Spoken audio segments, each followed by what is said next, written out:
may kongresista na nagmamakaawa na kay Senator Marcoleta na huwag siyang gawing witness pag natuloy ang impeachment trial kay VP Sara Duterte. Naku, magkaalaman na ang galing ng naisip dito ni Marcoleta. O eto, panoorin natin. Mo lang naman. Marami akong kaibigan naman sa house. Opo. Marami tayo yung mga binibiro kayo. Sabi ko, bro, Opo. pumirma ka pala. Uy, Eh, senator judge ako eh. Oo. Parang naman ka ako magkaroon ka naman ng pagkakataon na ikaw ay matanong naman doon sa impeachment court. Kung sakasakaling magkakaroon. Opo. Abay, isasuggest ko isa ka sa mga witnesses. Ako na naman nangyari ko dyan. Papatawa na. Ikaw naman ka ako Pumirma ka doon eh. Testingin lang naman kita kung ano eh. tama.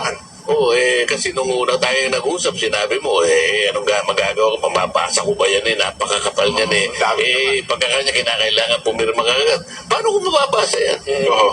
Hindi pagka pinatawag mo ako dyan, kanya, siyempre, iibahin ko na yung sagot ko. Yung sasabihin ko, sasabihin ko, pinasa ko. Opo. O, di kung nabasa mo, naintindihan mo. So, yung susunod kong tanong ngayon, Opo. malalaman ko ngayon kung talaga naintindihan mo. Huwag mo na nga akong isasama dyan. Sabi na naman yan. Yun. Hindi pwede. Kailangan may sample naman. 215 kayo Oo nga po. naman lang 10% kinakailangan tumayo dyan. Maano ko naman, matanong ko naman ngayon, magkakaibigan, magkakakilala naman tayo. Oo. Sabi niya, utang na loob, huwag mo naman ako, kahit na biro lang ako, kinakabahan. Alam mo yung palang Oh, di ba? Yan ang magandang naisip ni Senator Marcoleta na malamang mangyayari yan. Talagang magpapatawag siya dyan ng isa sa pumirma o kung maaari nga yung number 1 na pumirma para ma-impeach si VP Sara. At kung maganda pa, yung nagsalita nung eleksyon na pumirma kami sa budget, yung gano'n yung nagsalita. Ako, kung malaman ito ng mga pumirma, ay gusto nyo pa rin bang matuloy ang impeachment trial? Mukhang may mga Duterte supporters na yan na dyan na gusto nang matuloy para magkaalaman.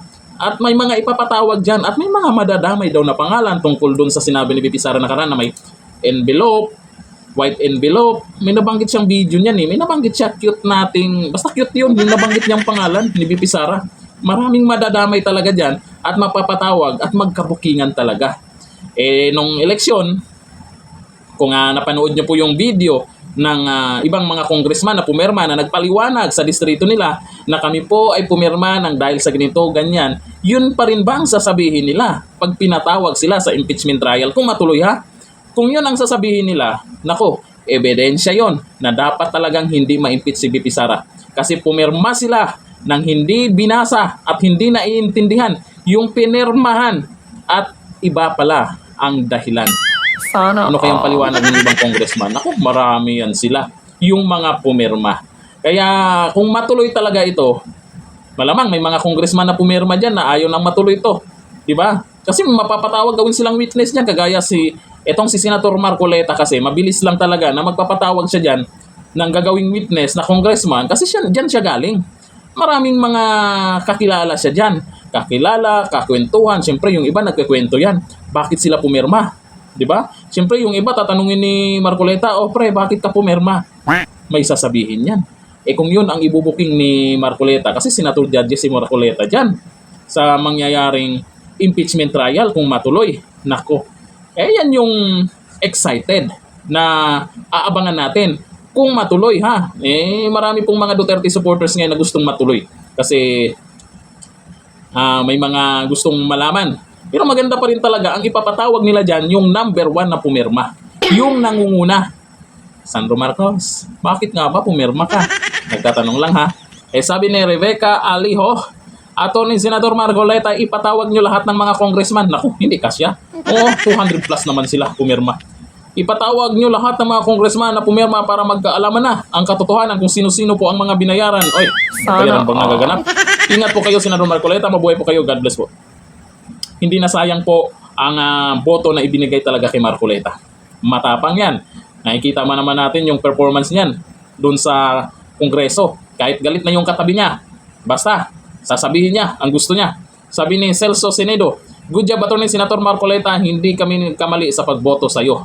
Sabi ni Agnes Quinto, Senator Marcoleta, dapat ipatawag mo lahat ng mga congressman na pumirma sa impeachment ni VP Sara.